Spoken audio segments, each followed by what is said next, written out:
Is 90.7 WCLH. Kendall here, host of Metal Massacre. It is September 15, 2017, and I'm here in Allentown with frontman of Raven, John Gallagher. John, how are you today? I'm doing great, Kendall. Great to be here.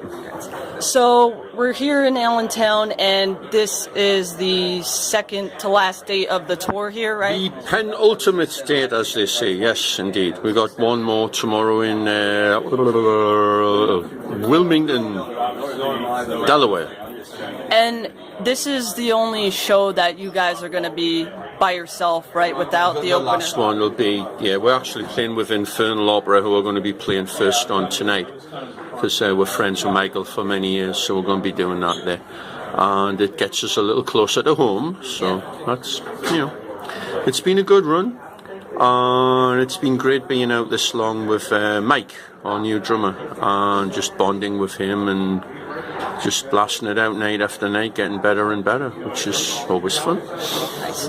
And speaking of the tour, and you were mentioning how you're going to be closer to home. You're the new wave of British heavy metal. Where are you guys still located over there? No, we've been here in the States about 33 years at this point. Most people don't know that. I live in Northern Virginia. My brother lives down in Florida, and Mike's living up in New York.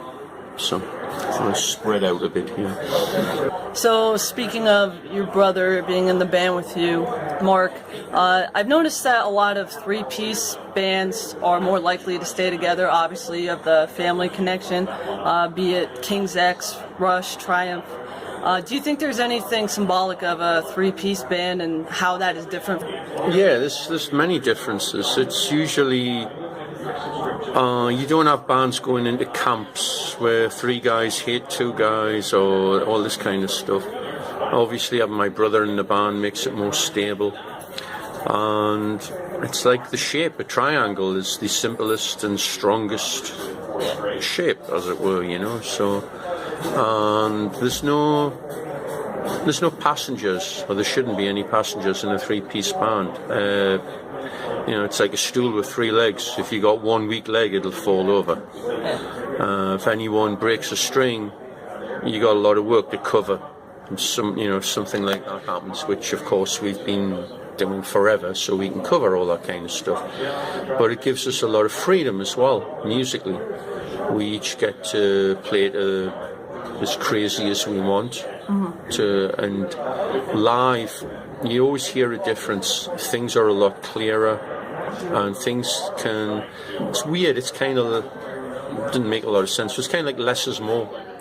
You hear a band with two guitar players, and quite often, unless they're totally in sync, it's kind of mishmashy and a little noisy. I remember seeing bands like that, and one guitar player has a problem and he stops playing, and all of a sudden the sound gets 20 times better.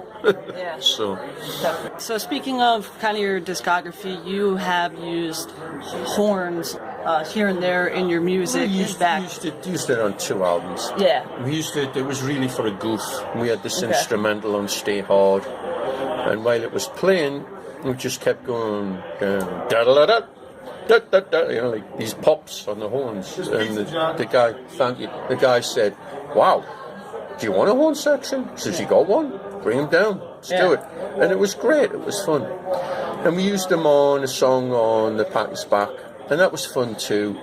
But it was kind of been there, done that, Yeah. So it's like, that's okay. But it was really interesting working with those guys because they're consummate professionals. They're amazing. Do you have charts? No. Okay, we'll write this out. Okay, you're doing this. Because it's it's like having three guys play guitar and each playing one string or whatever. They're all they cover. They make a great little arrangement. It was fun.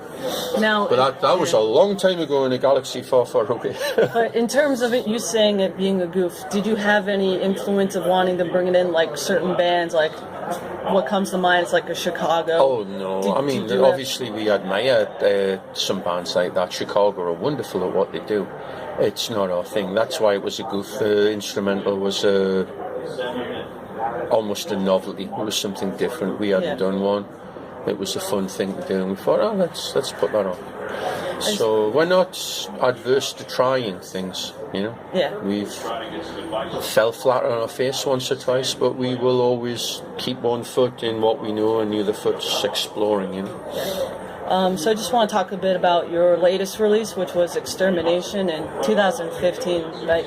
It had what I would say is of course, the classic Raven sound, but it was a lot heavier in your face, and the production was great. Do you have anything else in the works? Are you looking to release anything else? We are going in the studio right after this tour. We got like a week off, and then on the 25th we'll be down in Austin.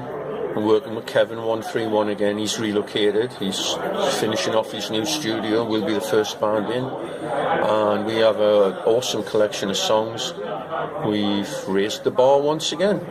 I'm very, very excited. There's some very energetic. It's going to be a lot more frantic, I think, a lot of it. There's a couple of really heavy songs, a little slower. One song's got an almost ballady beginning and then it gets super heavy. There's another one that's called When Worlds Collide, and it's going to be a cruncher. And then we've got fast ones like we've got a song called Motorheading, which is about Motorhead kind of. Yeah. And we got a song about Phil Lynott. We've got some fun stuff in there, so looking forward to doing it. And do you like to continue that after the song like Thunder Down Under? How do you wrote that? It was kind of one of the things that came out of that. That was fun. And I was writing, and I ended up writing, you know, it's not preconceived, you just come up with stuff and just say, what does this sound like? You got it? What does this sound like? And it happened to be, this one riff sounded a bit Thin Lizzy-ish. Yeah. I'm like, let's run that down. And I thought, well, it does. So let's write a song about Phil. Let's do that. Boom. And then we put a bit in the middle that's like really of that kind of Celtic, Scottish folk music a little bit of a different melody thing that's put in there.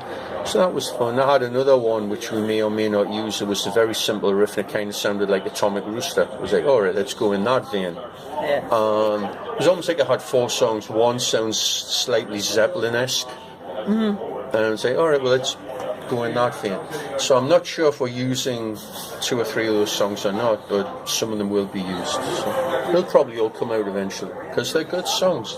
It's just you can only do so much, and we're not going to do a double album because people have the attention spans of gnats these days. So maybe we'll just do a bunch of EPs or something. Who knows? Cool.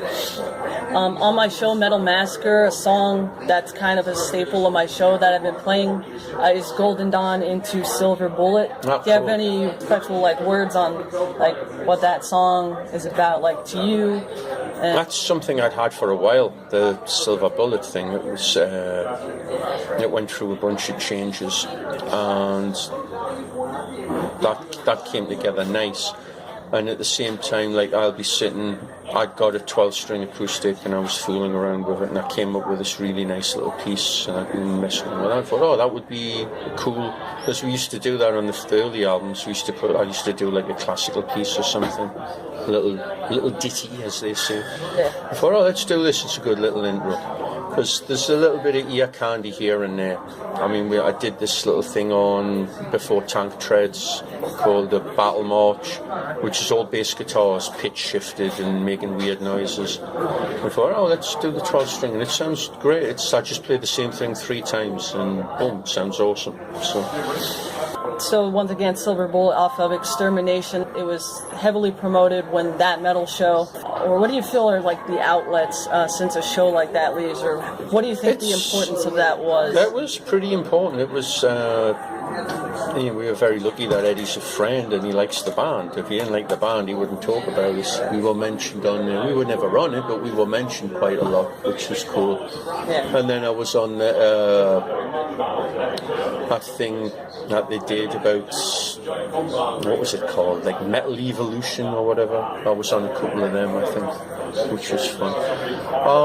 It's tough these days. There's not many outlets. I mean, to buy stuff, people either got to go to a show or go online. There's no. Well, there's a slight renaissance with little indie shops and stuff, which is great because vinyl's popular again. Yeah. And we're lucky in the genre of metal, people generally want the physical item, they don't want to download. Yeah. The download is so anonymous and so fleeting and so, it doesn't even sound good, most of them, you know.